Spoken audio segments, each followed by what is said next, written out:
Hello, my name's Conrad Bodman. I'm Head of Content Development at ACMI on the Moving Worlds exhibition project. And I've got Michael Connor with us today, who's our consultant curator on the exhibition.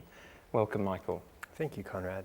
Now, Michael, I've got a series of questions for you. I'd just like to start off with asking you a little bit about your background as a curator and how you got involved in the project. I've always been a curator that looks at a broad range of different media, but my specialty has always been working with artists who use the moving image or new media in their work. I got a phone call one day in my office in London, and it was Abe Rogers on the other end of the line, and he invited me to come over to his studio in Wimbledon and have a chat with him about a proposal he was putting together for a call for proposals that ACMI had put out about this exhibition. And ACMI particularly wanted designers and curators to build their proposals and ideas together. So I worked with Abe to develop his original pitch on this project. So I actually came into the project from the design side, which is quite unusual for a curator. So the first section of the exhibition is called Emergence. It's really a historical track kind of through the moving image from the 19th century to the present day. Can you maybe tell us a little bit about how the objects, the images, the clip packages are kind of constructed in this sort of linear historical trajectory and how that works? Well, Emergence is sort of arranged around these table displays, and each of the table displays considers the arrival of a key technology that's defined the moving image as a form. And I think what we've ended up with is something where we're covering an enormous section of history. It's the entire 20th century, plus some of the 19th, and a bit before that, and the 21st. And you couldn't really cover all that without providing a good cross-section of moving image material. So we've tried to come up with a number of different modes of engagement for viewers so that as you go through it, you'll not feel that you've got to watch every single thing from beginning to end, but you can kind of dip into and explore further as you go, the things that kind of catch your eye. And hopefully what we've ended up with is an exhibition that's quite rich and people will want to come back to and explore further. It'll open up all of these on-ramps for people to kind of get into new areas of moving image culture that they had not previously encountered or experienced. The second section of the exhibition is called Voices, which predominantly focuses on the idea of kind of people in the Australian film industry. I wonder if you'd just tell us a little bit about the structure of this section and some of the key objects that we're showing. Sure. Well, the Voices section does look in depth at people in Australian moving image, but it's not entirely within the industry. It actually starts with a section called Representing Australia, which looks at the way the moving image in a range of ways has kind of defined or potentially defines how people see themselves as Australian or how Australia is seen around the world. And it looks at the idea of Australian landscape as sort of one example of a motif in Australian moving image culture, which is kind of seen as uniquely Australian, which is a national theme. I mean, one of the things about the moving image which is sort of interesting is that there's really so much thought that goes into the creation of every frame and every sound, and it's not something where you can sit down and really unpick that as a viewer that easily without getting a kind of glimpse behind the scenes. So within each of the spotlights, we've interviewed the figure that we're spotlighting, the maker, and asked them to talk us through elements of their craft that they feel are particularly important or unique to them. And so in each of these cases, when you are looking at the spotlight, looking at the materials relating to the person's creative process and looking at their film work, you're also given this sort of moment of connection with the person through this interview, which is a key part of that concept. We've also got another section called Community Voices, which looks at, I suppose, individuals who've picked up the camera and made their own material, kind of going all the way back to the 1950s with people shooting on Super 8 and so on. I wonder if you could tell us a little bit about the structure of Community Voices. Yeah, well, Community Voices is included as a kind of spotlight area for people that are working outside of the industry. So one of the sections looks at home movies, which is an area where people have long used the moving image to capture their memories. So that's their rationale. Others use the moving image to promote their bands. So we have a section looking at the music video and how the DIY music video has kind of a long history. Other people use moving image to show off their surf moves or their skateboard moves. So we have board sports as an element of it. And then we also have an element which looks at how people's ability to kind of create their own content and reach an audience has really multiplied with the advent of the web.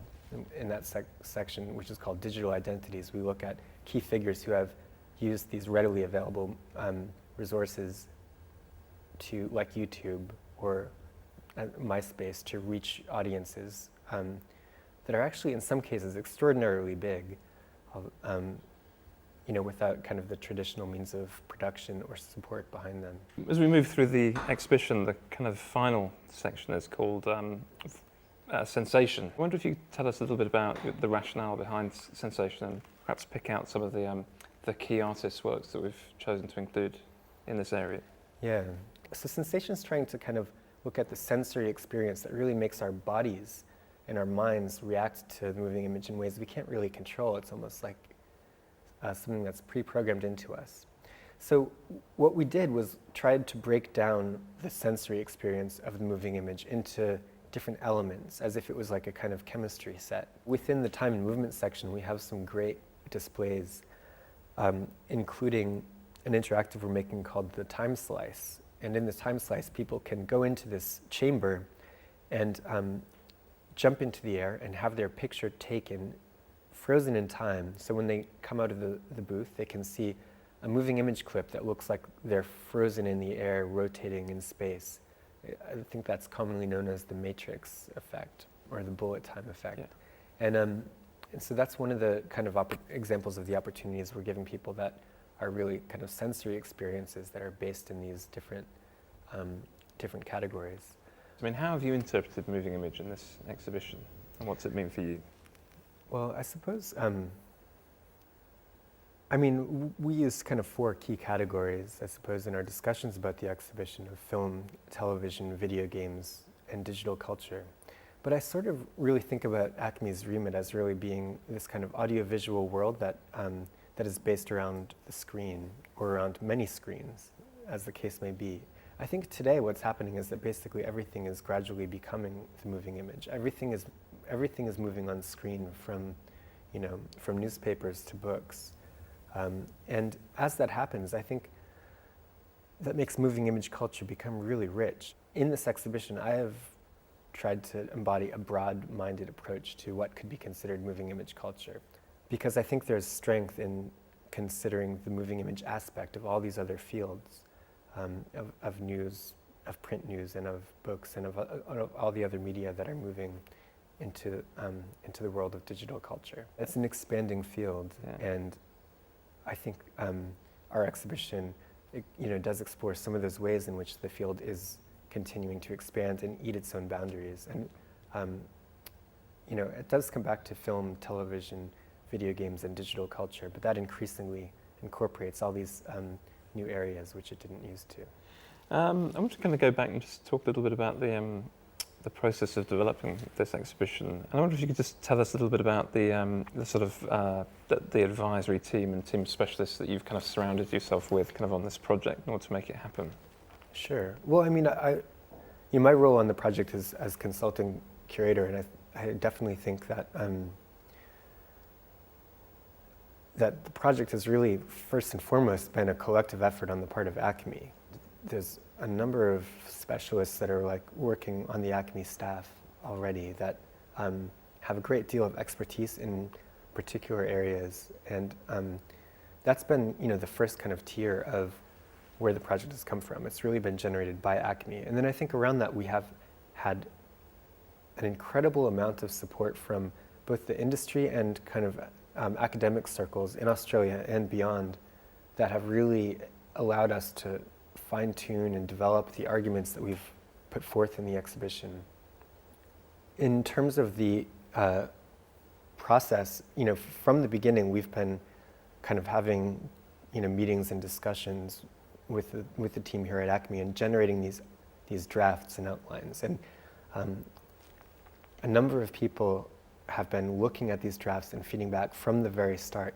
Much earlier than probably we would feel very comfortable showing anyone our work. We had people inputting on the process and sort of giving us a steer on where we are headed and whether they thought it was working out. And, I mean, I think as a general statement, I've been really impressed and overwhelmed by the generosity of the people that we've approached, for information, for loans, for material from personal collections. It's really been, I think this exhibition wouldn't have been possible without that level of goodwill. I agree. And that's definitely a kind of, I think something that's really been a defining aspect of this process as a whole. What have been some of the key challenges for you in working on a project like this? Well, I think the amount of material that we are looking at has really been one of the key challenges. As a result of that, I think what we have is an incredibly rich exhibition that people will feel,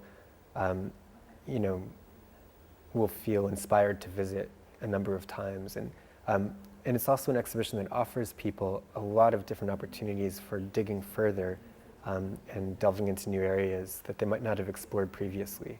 So I think that challenge has been a necessary challenge which we've embraced in order to give people this experience. Thank you, Michael, for joining us here today. And it was really interesting talking to you about your perspectives on the exhibition. Thank you.